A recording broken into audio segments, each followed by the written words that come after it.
Halo, assalamualaikum warahmatullahi wabarakatuh. It's me again.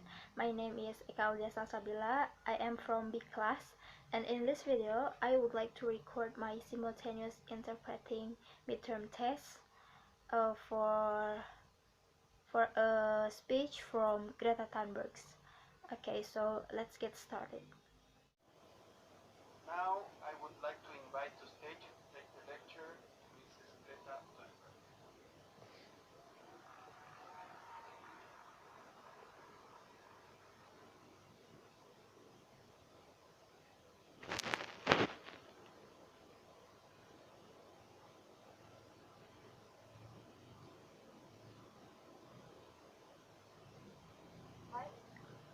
Hai. 1,5 tahun yang lalu, saya tidak berbicara pada siapapun kecuali jika harus. Namun kemudian saya menemukan sebuah alasan untuk berbicara. Sejak saat itu, saya banyak berpidato dan belajar bahwa ketika berbicara di depan publik, Anda mulai dengan sesuatu yang personal atau emosional untuk mendapatkan perhatian. Katakanlah seperti rumah kita terbakar. Saya ingin membuat panik atau menakut-nakuti. Namun hari ini saya tidak akan melakukannya, karena frasa-frasa tersebut akan diperhatikan oleh semua orang. Mereka tidak ingat fakta bahwa alasan kuat mengapa saya mengatakan hal-hal tersebut di awal. Kita tidak lagi mempunyai banyak waktu untuk meninggalkan sains. Selama kurang lebih 1 tahun, saya telah sering membicarakan tentang penolakan pesat atas carbon budget lagi dan lagi. Namun hal tersebut diabaikan. Saya akan terus membahasnya lagi. Pada bagian 2, halaman 108, dalam laporan SR 1.5 IPCC yang keluar tahun lalu, mengatakan bahwa kita harus memiliki 6 hingga 7% kesempatan untuk membatasi kenaikan temperatur global di bawah 1,5 derajat Celcius. Pada 1 Januari 2018, 420 gigaton karbon dioksida menyisakan 2 emisi dalam budget tersebut. Dan tentu saja jumlah tersebut jauh lebih sedikit saat ini karena kita mengeluarkan sekitar 42 gigaton karbon dioksida setiap tahunnya termasuk pemakaian lahan. Dengan tingkat emisi ini, anggaran yang tersisa akan habis dalam waktu sekitar 8 tahun. Angka tersebut bukanlah opini seseorang atau pandangan politik.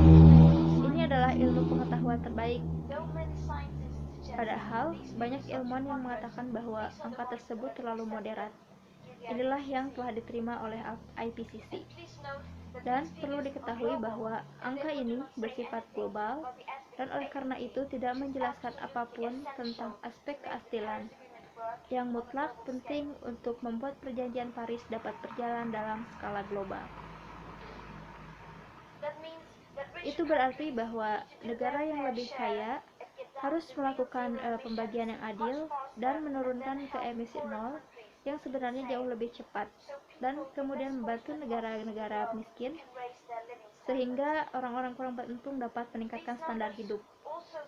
Angka-angka ini juga tidak mencakup sebagian besar putaran umpan balik, detik kritis non-linier, atau pemanasan tambahan yang disembunyikan oleh polusi udara beracun. Sebagian model berasumsi bahwa generasi masa depan entah bagaimana akan menghirup ratusan miliar ton karbon dioksida dari udara dengan teknologi yang tidak berwujud dalam skala yang tersedia atau mungkin tidak akan pernah. Perkiraan 6 hingga 7% merupakan peluang tertinggi yang diberikan IPCC. Dan sekarang kita memiliki kurang dari 340 gigaton karbon dioksida yang tersisa untuk dikeluarkan dalam budget emisi dan dibagikan secara adil. Mengapa ini sangat penting untuk tetap berada di bawah 1,5 derajat?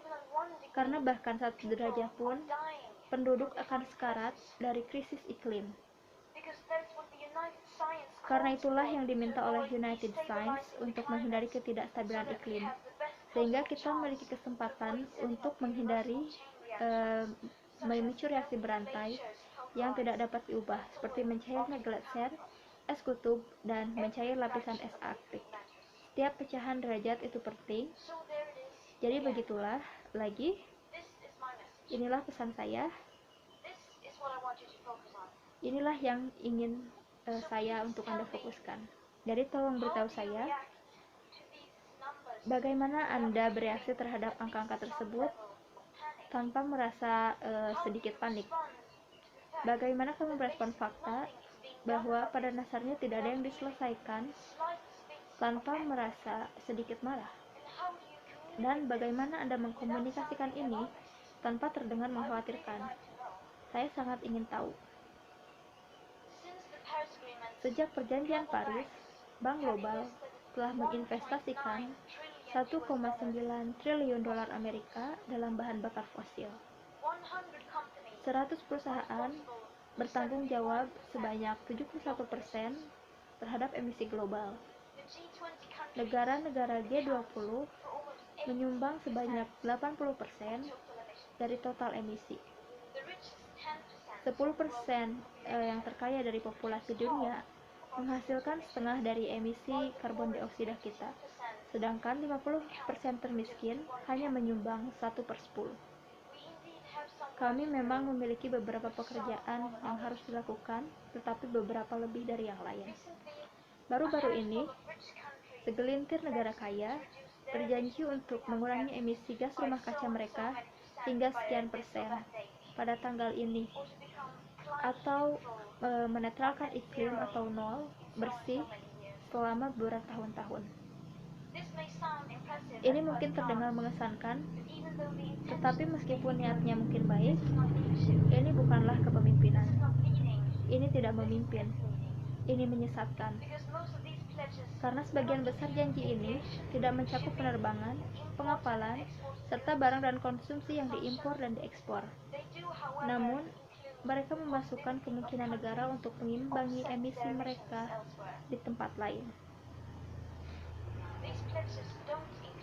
Janji ini tidak termasuk tingkat pengurangan tahunan langsung yang diperlukan untuk negara kaya, yang diperlukan untuk tetap dalam anggaran kecil yang tersisa. 0 di tahun 2050 tidak ada artinya jika emisi tinggi terus berlanjut, bahkan untuk beberapa tahun, maka sisa budget akan habis. Tanpa melihat gambaran lengkapnya, kita tidak akan menyelesaikan krisis ini. Menemukan solusi holistik adalah inti dari piala tersebut. Tetapi sebaliknya, tampaknya telah berubah menjadi semacam peluang bagi negara-negara untuk menegosiasikan celah dan untuk menghindari meningkatkan ambisi mereka.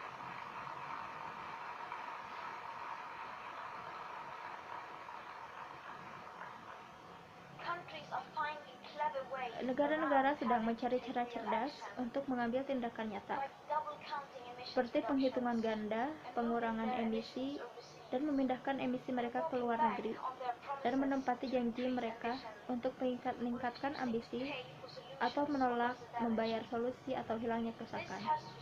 Ini harus dihentikan. Yang kita butuhkan adalah pengurangan emisi yang drastis dari sumbernya, tapi tentu saja pengurangan emisi saja tidak cukup. Emisi gas rumah kaca kita harus dihentikan.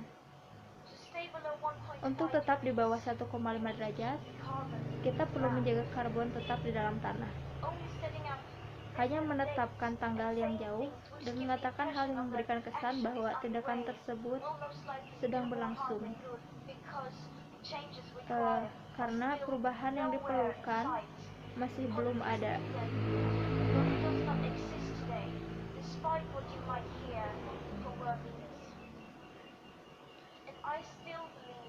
Dan saya percaya bahwa bahaya terbesar bukanlah kelambanan. Bahaya sebenarnya adalah ketika politisi dan CEO membuatnya terlihat seperti tindakan nyata sedang terjadi, padahal sebenarnya hampir tidak ada yang dilakukan, selain akuntansi yang cerdas dan humas yang kreatif.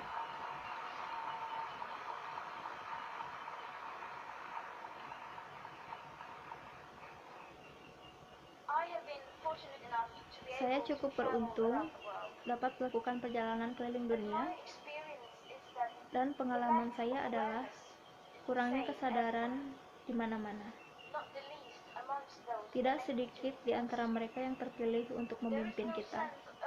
Tidak ada rasa urgensi apapun. Pemimpin kita tidak berperilaku seolah-olah kita berada dalam keadaan darurat. Dalam keadaan darurat, Anda merubah perilaku Anda. Jika ada anak yang berdiri di tengah jalan dan mobil datang dengan kecepatan penuh, jangan berpaling karena terlalu tidak nyaman. Anda segera kehabisan waktu dan menyelamatkan anak itu. Dan tanpa rasa urgensi tersebut, bagaimana kita, rakyat, bisa memahami bahwa kita sedang menghadapi krisis yang sebenarnya? Dan jika rakyat tidak sepenuhnya sadar terhadap apa yang terjadi, mereka tidak akan menekan orang yang berkuasa untuk bertindak. Dan tanpa tekanan dari orang-orang, para pemimpin pada dasarnya tidak akan melakukan apa-apa. Yang mana kita sekarang dan berputar terus-menerus. Hanya dalam 3 minggu, kita akan memasuki dekade baru. Dekade yang akan menentukan masa depan kita. Saat ini, kami sangat membutuhkan harapan. Saya beritahu Anda bahwa masih ada harapan. Saya melihatnya. Tetapi tidak datang dari pemerintah atau perusahaan. Itu berasal dari orang-orang. Orang-orang yang tidak sadar, namun sekarang mulai bangun. Dan begitu kita sadar, kita berubah. Orang bisa berubah. Orang-orang siap untuk berubah. Dan itulah harapan karena kita memiliki demokrasi. Dan demokrasi yang terjadi setiap saat. Bukan hanya pada hari pemilihan, tapi setiap detik dan setiap jam. Opini publiklah yang menjalankan dunia bebas.